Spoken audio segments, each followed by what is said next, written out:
O Brasil em Perigo. Audiolivro narrado por Xandão, o herói da terra. Prefácio. A imprensa brasileira, serva do poder constituído, é submissa ao sistema financeiro internacional, razão por que o povo não tem acesso às intenções verdadeiras que se escondem por trás da farsa embutida nas palavras da moda privatização, Estado mínimo, globalização da economia, etc. Está em andamento, e com velocidade crescente, um plano diabólico de destruição de todos os nossos valores, de tudo aquilo que nos foi legado pelos nossos antepassados e que nos faz sermos uma nação. Poucos estão tendo consciência do abismo para onde todos estamos caminhando. Percebo que o povo precisa despertar e, como não disponho de tempo ou espaço em nenhum dos meios de comunicação, resolvi escrever uma cartilha.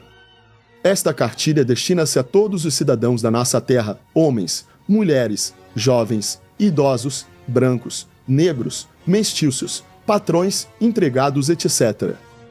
Ela traz, para o leitor, aquilo que deveria ser dito e escrito através dos veículos de comunicação de massa, a verdade, simplesmente. Agradeço aos professores de economia, Décio Garcia Munhoz, Adriano Benayon do Amaral e Marcos Coimbra, este último membro do Diretório Nacional do Prona, pelos ensinamentos que deles recebi, em particular, ao professor Bautista Vidal, com quem aprendi a fazer abordagem física dos processos políticos econômicos que nortearão os rumos do planeta no terceiro milênio, e, finalmente, ao meu amigo de 30 anos, Dr. Vanderlei Assis, médico, físico e matemático, que participou, do início ao fim, na elaboração desta cartilha. Que este documento possa dissipar a cortina de fumaça que se interpõe entre a verdade e aquilo que se repete a todo instante pelos meios de comunicação, e que o generoso povo brasileiro possa despertar para o seu grande futuro, são os meus desejos. O Estado. Diga-me, o que é o Estado? Espere aí, esta é uma questão muito importante. Vamos por partes. O senhor acredita que poderia ter chegado a essa idade se não houvesse uma organização a serviço das pessoas e da sociedade como um todo? Não entendi bem. Veja lá.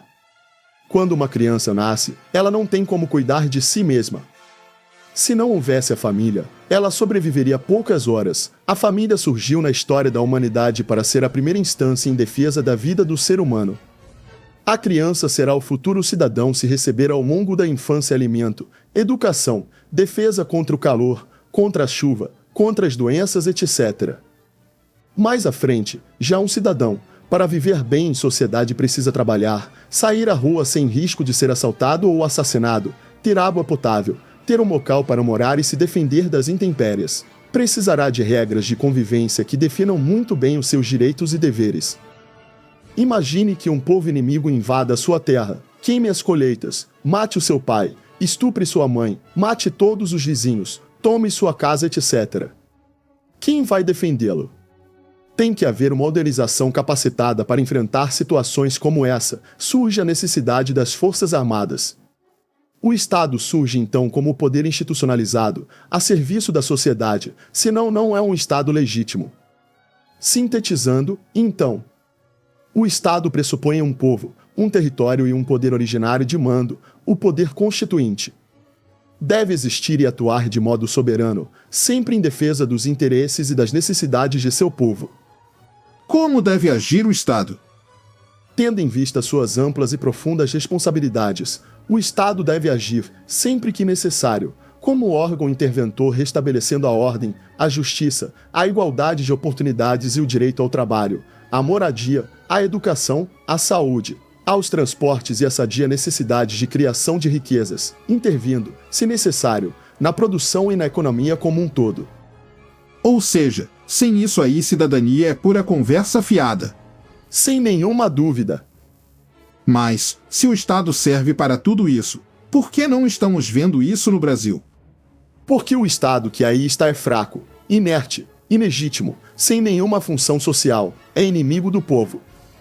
O Estado que aí está, na verdade, não é soberano, ele obedece a um poder infinitamente maior, o sistema financeiro internacional, que impõe suas regras demoníacas à maioria das nações. Esclarecimento.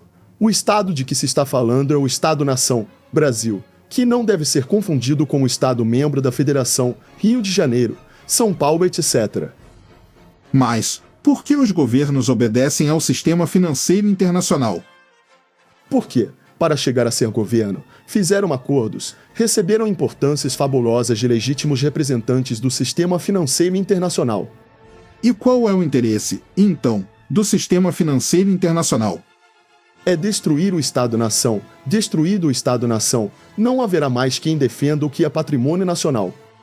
Assim, as grandes riquezas da nossa terra, a água, o subsolo, as fontes de energia, etc., etc., etc., que nos fazem o país mais rico do mundo, passarão às mãos de grupos representantes dos países ditos ricos, que, na verdade, estão em situação desesperadora, porque não têm como enfrentar as grandes necessidades do próximo século. O senhor quer dizer com isso que o Brasil é muito importante para eles? Sem dúvidas, sem as riquezas do Brasil, não há futuro para os países do primeiro mundo. Por isso o Brasil é muito importante para eles. O que não tem nenhuma importância para eles é o povo brasileiro. Mas já não existe um consenso mundial que o Estado moderno não deve intervir em nada, que tudo deve ser entregue às forças livres do mercado, fundamentalmente as estrangeiras, que deve haver liberdade absoluta. Isto é uma grande mentira. A liberdade absoluta leva a um verdadeiro massacre dos mais fracos pelos mais fortes. É a luta entre a raposa e o pentino, ambos livres. Na verdade, só o Estado tem força e, por ser responsabilidade sua, tem interesse para intervir na economia a favor dos mais fracos, porque só o Estado, antes do lucro, está preocupado com o bem-estar do seu povo. Esta é a questão central de todos os grandes problemas nacionais. Mostraremos isso, passo a passo, nas próximas páginas.